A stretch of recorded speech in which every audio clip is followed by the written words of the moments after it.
Hello les stretchies, ici by Mélie, ta copine de souplesse, et on se retrouve aujourd'hui pour une routine souplesse du dos. Cette routine t'aidera pour le pont par exemple, pour te sentir bien dans ton corps, pour plein de choses. Alors fais-la régulièrement, 3 fois, 4 fois par semaine, c'est comme ça qu'on voit des progrès. Et oublie pas de t'abonner, en ce moment je publie des routines toutes les semaines pour t'aider à devenir souple. Tu voudrais pas rater ça? Let's go! Pour réchauffer notre dos, on va commencer avec un étirement latéral. Quand tu fais cet exercice, évite de décaler ton bassin sur le côté, parce que si tu le décales, l'étirement ne sera pas du tout efficace. Et on change de bras, on recommence de l'autre côté. D'ailleurs, n'oublie pas que tu as des doigts. Je te dis ça parce que quand tu t'étires, je veux que tu tendes le bras et ça jusqu'au bout des doigts. Ça va beaucoup t'aider. Maintenant, tu vas essayer de me faire le dos le plus plat possible en te dirigeant vers la jambe gauche. Si ton dos n'est pas plat, c'est pas grave, ça viendra avec l'entraînement et le temps. En tout cas, l'astuce que je peux te donner pour avoir un dos plat, c'est de sortir la poitrine et de pousser le nombril vers la cuisse.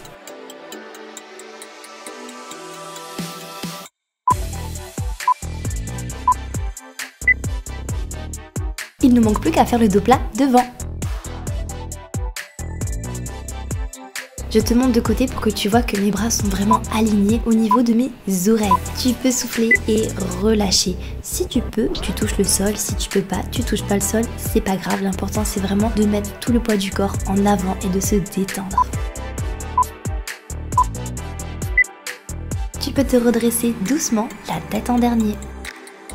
On va faire des vagues. Alors tu vas commencer en creusant le dos le plus possible pour faire un câlin à tes jambes, plier les genoux, arrondir le dos et tu te redresses tranquillement. Et on va faire ça 3 fois. Tu vas voir, ça détend et ça permet de faire travailler tout le dos avant de passer aux choses sérieuses. Promis, ça va aller.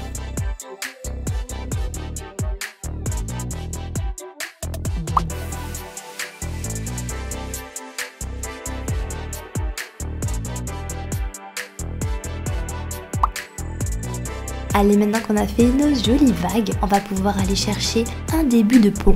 Travailler un peu plus notre souplesse du dos en allant chercher en arrière. Tu peux vraiment t'appuyer sur tes jambes, mettre la tête en arrière si tu t'en sens capable et surtout respire doucement, tranquillement. Et tu relâches en avant, pareil, tu laisses tout le poids du corps partir et tu essayes de toucher le sol. Si tu peux, c'est super, si tu peux pas, c'est pas grave.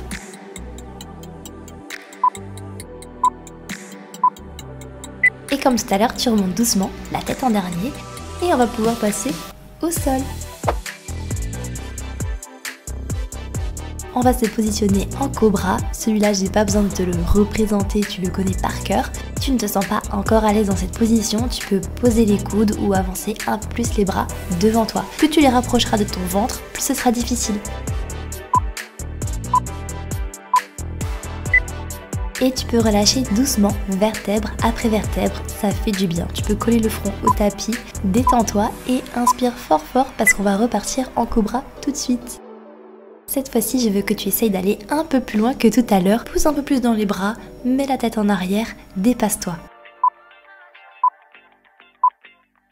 Relâche, détends-toi et respire parce qu'on va passer au cobra à un bras. Oui, les cobras ont des bras apparemment. Donc là, c'est tout simple, tu vas essayer d'envoyer ton bras en arrière le plus loin possible. Si tu n'arrives pas à l'envoyer très loin, rassure-toi, c'est pas grave, je te montre la version simplifiée en haut à droite.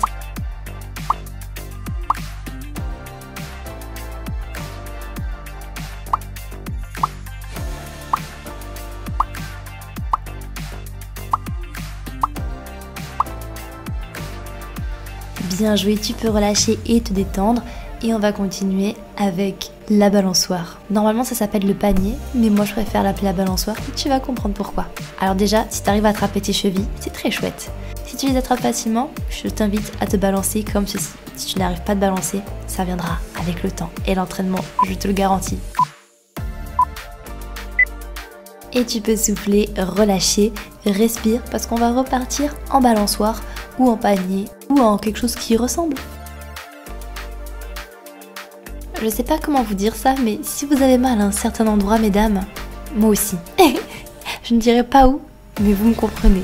Les messieurs doivent avoir très mal à cet endroit-là aussi. Bref, c'était une petite parenthèse comme ça. Vous me direz en commentaire si vous avez mal à un certain endroit. Et peut-être qu'on pense au même endroit ou peut-être pas finalement, mais voilà.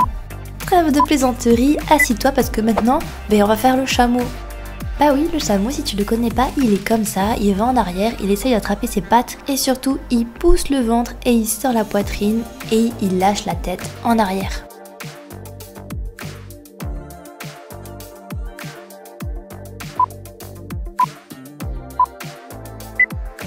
Redresse-toi tout doucement et on va se mettre dans la position de l'enfant pour relâcher toutes les tensions dans la colonne vertébrale.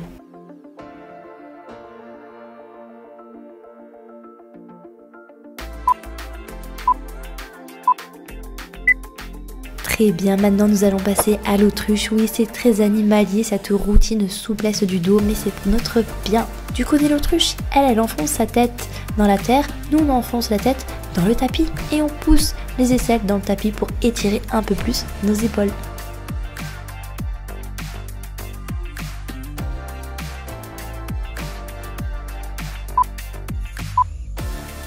Maintenant qu'on maîtrise l'autruche, on va passer à l'autruche à une patte. Ben oui, comme ça on étire un peu plus une épaule et on fera la même chose avec l'autre bras ou l'autre patte.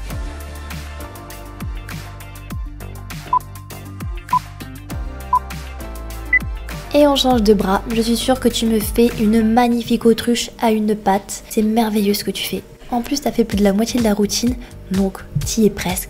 Continue, lâche rien.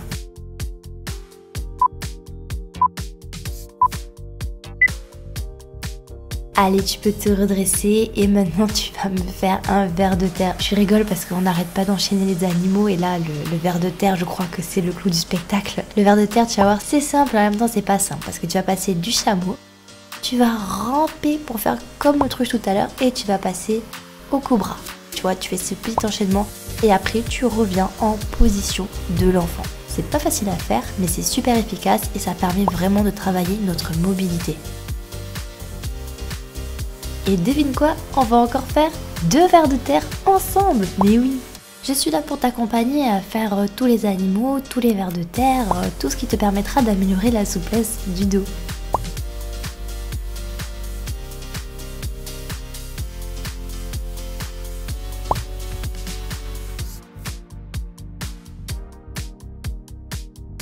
Allez, plus qu'un vers de terre.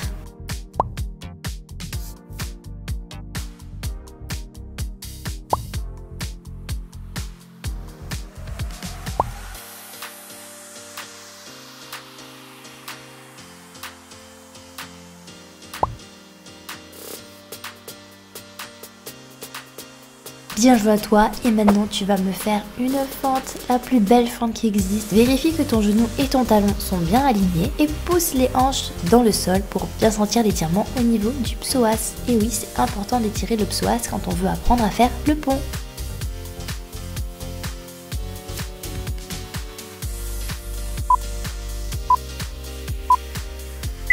Si tu te le sens bien, tu vas te pencher en arrière. Si tu te le sens pas, tu restes en fente un peu plus longtemps.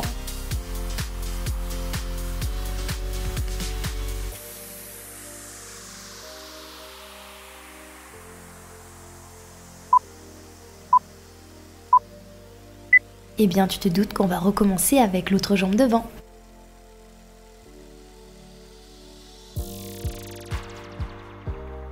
On reprend avec la fente, toujours vérifier que ton genou et ton talon sont bien alignés et toujours pousser les hanches dans le sol pour un étirement efficace.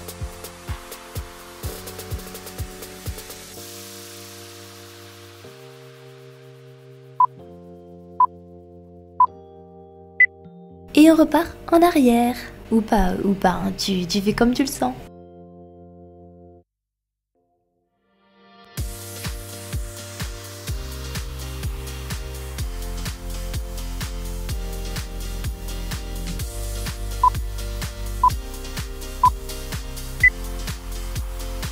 Il est temps de faire le pont. Et oui, j'enlève mes chaussettes parce que sinon je glisse. Et ça, c'est pas cool. Pour faire le pont, il faut que tu ramènes les pieds, donc les talons près des fesses, les mains au niveau des oreilles et tu vas pousser dans les jambes et dans les bras. Tu vas essayer d'aller chercher en arrière, de pousser la poitrine vers l'extérieur. Vraiment, tu donnes tout ce que tu as. Tu peux essayer de te balancer. Tu fais comme tu le sens et tu relâches. Essaye de tenir un petit peu et tu souffles. Tu descends. Si tu t'en sens capable, tu peux le refaire une deuxième fois à ton rythme ou sinon tu peux faire un gros câlin à tes genoux, te mettre en boule et te balancer et tu vas voir, ça va te faire un petit massage du dos, tu vas adorer. Mission accomplie, à la semaine prochaine pour une nouvelle vidéo souplesse.